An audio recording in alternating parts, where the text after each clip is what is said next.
तो दोस्तों आगे बढ़ने से पहले इस वीडियो को ध्यान से देखो। हमने 80,000 वर्ड्स इस डिक्शनरी में से मेमोराइज किया है अलॉन्ग विद पेज नंबर्स। अगर आप कोई भी वर्ड देंगे मुझको, कोई भी वर्ड, तो I can recall page number. मैं बता दूंगा कि मैंने किस पेज से ये वर्ड पढ़ा है। क्या बात। Offspring, OFFSPRING। I have learned this word from the page number 881. Absolutely right, guys. और कोई पूछना चाहेगा? हाँ जी, आप। Moonlight. Moonlight. I have learned this word from the page number 825. Right. ये वीडियो एक रियलिटी शो का है जहां वीरेंद्र मेहता जी ऐसा दावा करते हैं कि उन्होंने ऑक्सफोर्ड डिक्शनरी के 80,000 से भी ज्यादा वर्ड्स को पेज नंबर के साथ याद कर लिया है और अपने इन्हीं सुपर मेमोरी पावर की वजह से उन्होंने अपना नाम Limca book of world record में भी दर्ज करवा लिया है। यानी कि ये 100% ऑथेंटिक सच है। लेकिन यहाँ पे एक सवाल जरूर उठता है कि आखिर इसके पीछे का साइंस क्या है भाई? आखिर कैसे वीरेंद्र मेहता जी ये चमत्कार इतनी आसानी से कर पा रहे हैं? तो इसका जवाब आप खुद उनके मुंह से सुन सकते हो। And the secret behind all these achievements is celibacy, brahmacharya. You know, and I remember when I was on the show that I was recalling, you know, the words from my photographic memory. Then this brahmacharya helps me a lot, right? तो दोस्तों जैसा कि हमने देखा कि इन्होंने अपना brain power का पूरा क्रेडिट ब्रह्मचर्य को दे दिया है। पर दोस्तों क्या सच में ब्रह्मचर्य से ऐसी चमत्कारी चीजें कर पाना पॉसिबल है? और अगर हाँ तो हम सब ये कैसे कर सकते हैं और इसके बारे में साइंस क्या कहती है? तो दोस्तों आज की इस वीडियो में हम इन्हीं चीजों को बारीकी से साइंस के तराजू में तोलकर आपको बताने वाले हैं कि आखिर में ये सब चीजें काम कैसे करती है। तो दोस्तों हमारे साथ इस वीडियो के अंत तक बने रहे। So hey beautiful people, welcome to Fundoo programming. मैं हूँ आपका दोस्त फंडू बॉय। तो दोस्तों इससे पहले कि हम ये समझने की कोशिश करें कि आखिर में ब्रह्मचर्य हमारे ब्रेन पावर को इंक्रीज कैसे करता है, तो इससे पहले हमें ये समझना होगा कि आखिर ब्रह्मचर्य कहते किसे है। तो ब्रह्मचर्य असल में संस्कृत के दो शब्दों को मिलाकर बना है। पहला है ब्रह्म, जिसका मतलब होता है one's own self, the ultimate unchanging reality, और you can say absolute consciousness. वहीं दूसरा है चर्य, जिसका मतलब होता है मोड ऑफ बिहेवियर, मतलब कि अपने अंदर छुपे एब्सोल्यूट कॉन्शियसनेस को, अपने ट्रू पोटेंशियल को हासिल करते हुए अल्टीमेट ब्रह्म ज्ञान को हासिल करने की तरफ आगे बढ़ने की प्रक्रिया को एक्चुअली में ब्रह्मचर्य कहा जाता है। वहीं अगर हम ब्रह्मचर्य के इतिहास को देखें तो सदियों से ब्रह्मचर्य हमारे हिंदू कल्चर का बहुत ही इंपॉर्टेंट हिस्सा रहा है। इसलिए पहले के समय में लोगों के लाइफस्टाइल को 4 हिस्सों में बांटा जाता था, जिसमें से पहला हिस्सा ब्रह्मचर्य का होता था, जिसे लोग स्ट्रिक्टली फॉलो करने के लिए आश्रमों में जाया करते थे, जहां उन्हें 8 साल की उम्र से लेकर 25 सालों तक रखा जाता था और उन्हें ब्रह्मचर्य के साथ साथ कई सारी स्किल सिखाई जाती थी। और कहा जाता है कि अपने इसी ब्रह्मचर्य लाइफस्टाइल की वजह से उनका माइंड ऐसी ऐसी चीजों को डिस्कवर कर पाता था जिसे आज के साइंटिस्ट अपने इतने सारे उपकरणों की मदद से भी खोज निकालने में असफल रहते हैं। क्योंकि इस ब्रह्मचर्य लाइफस्टाइल के दौरान आप किसी भी सेक्सुअल एक्टिविटीज, यहाँ तक कि सेक्सुअल थॉट से भी परहेज करते हो और अपने अंदर बनने वाले सीमन को बर्बाद करने के बजाय अपने शरीर के अंदर ही स्टोर करके रखते हो, जिससे फिर हमारा दिमाग अपने ट्रू पोटेंशियल को अनलॉक कर पाता है, जिससे कि हम अल्टीमेट ब्रह्म ज्ञान की प्राप्ति कर सकते हैं। लेकिन अब सवाल यहाँ पे ये आता है कि क्या सच में ऐसा कुछ होता है? क्या ब्रह्मचर्य का हमारे ब्रेन के साथ वाकई में इतना गहरा रिश्ता है या बस ये बनी बनाई हुई बातें हैं भाई? और आखिर इन सब के बारे में साइंस क्या कहता है भाई? तो दोस्तों इन सारे सवालों के जवाब जानने से पहले हमें ये समझना होगा कि क्या वाकई में ब्रह्मचर्य का हमारे दिमाग के साथ कोई कनेक्शन है भी या नहीं। तो दोस्तों the complete work of Swami Vivekananda volume 7 के अनुसार सन 1898 में जब स्वामी विवेकानंद जी 35 साल के थे, तब उन्होंने अपने बलूर मठ के लिए एनसाइक्लोपीडिया ब्रिटानिका की 10 वॉल्यूम किताबें खरीदी थी और उन्हें मठ में रख दिया था। तभी कुछ दिनों बाद स्वामी जी के एक शिष्य ने उनसे कहा कि स्वामी जी, आपने इतनी सारी किताबें क्यों खरीद ली है? इतना तो कोई इंसान अपने पूरे जीवन काल में भी कभी पढ़ नहीं पाएगा।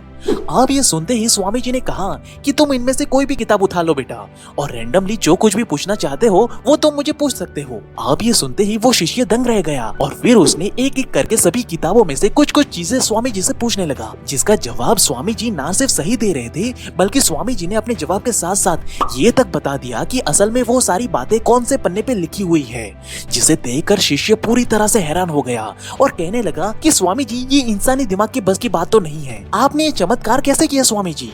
जिस पर स्वामी जी ने बताया कि अगर कोई इंसान स्ट्रिक्टली ब्रह्मचर्य को फॉलो करता है तो ऐसा इंसान बहुत ही कम समय में अपने माइंड पावर को अनलॉक करके इस दुनिया की किसी भी चीज में एक्स्ट्रा ऑर्डिनरी लेवल की महारत हासिल कर सकता है। क्योंकि जब कोई इंसान अपने मन में उठ रहे सेक्सुअल थॉट्स को काबू करना सीख जाता है, तब ऐसे इंसान के अंदर उनके ब्रेन का विकास बड़ी ही तेजी से होने लगता है। लेकिन दोस्तों यहाँ वापस एक सवाल और उठता है कि क्या स्वामी जी की इन बातों का कोई साइंटिफिक प्रमाण मौजूद है या नहीं, जिससे कि ये साबित हो जाए है कि ब्रह्मचर्य हमारे ब्रेन पावर को इंक्रीज करता है या नहीं। तो दोस्तों, science discovery the psychological value of continence के राइटर डॉक्टर रेमन ब्रेनांड ने अपनी किताब में ये बताया है कि हम ह्यूमंस के दिमाग की ग्रोथ के लिए कुछ रेयर प्रोटीन्स एंड मिनरल्स की जरूरत होती है।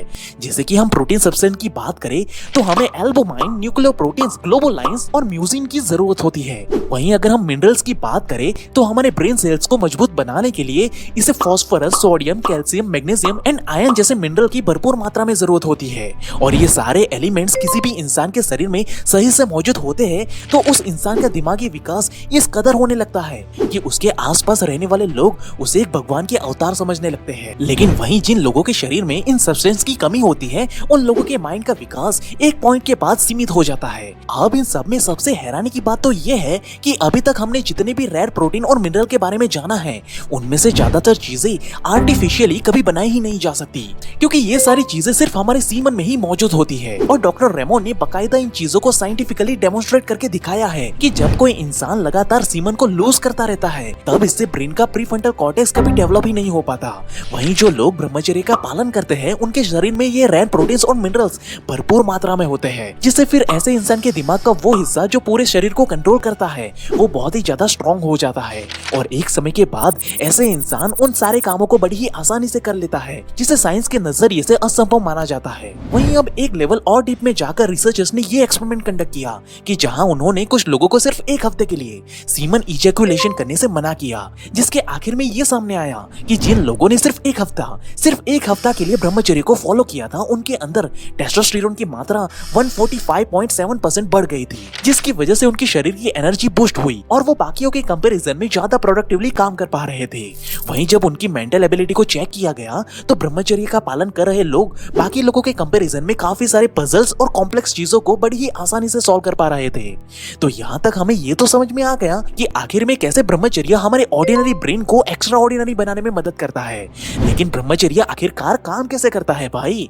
तो वैदिक पुराणों के अनुसार हमारे बॉडी में 7 चक्रास होते हैं: मूलाधार, स्वादिष्ठान, मणिपूरक, अनाहत, विशुद्धि, आज्ञा और सहस्त्रधार। अब यहाँ पे हर एक चक्र अपने आप में ही एक यूनिक एनर्जी को होल्ड करता है।